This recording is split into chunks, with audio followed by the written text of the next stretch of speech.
കുരിശില്ലെങ്കിൽ കിരീടമില്ല. No crown without a cross, without not one cross but many crosses. നമ്മുടെ സന്യാസ ജീവിതം എന്ന് പറഞ്ഞാൽ സന്തോഷ ജീവിതം എന്നാണ്.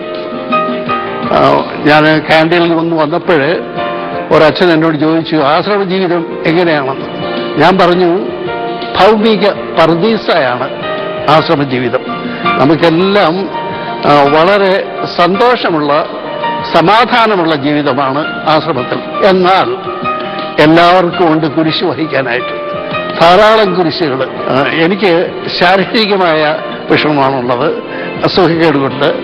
ആ സുഖക്കേടുകൾ മാറ്റിത്തരണേ എന്ന് ഞാൻ പ്രാർത്ഥിക്കുകയല്ല, അത് സഹിക്കാൻ ദൈവമേ എനിക്ക് ശക്തി തരണേ, ഇതാണ് ഞാൻ പ്രാർത്ഥിക്കുന്നത്. അങ്ങനൊരു പ്രാർത്ഥന നടത്തണമെങ്കിൽ എനിക്ക് തോന്നുന്നത് വിശുദ്ധ കുർബാന, മറ്റ് കൂദാശകൾ, ഇവയിൽ നിന്ന് ഞാൻ ശക്തി പ്രാപിക്കേണ്ടിയിരിക്കുന്നു. അതുകൊണ്ടായിരിക്കണം എനിക്ക് ധൈര്യം കിട്ടുന്നത്.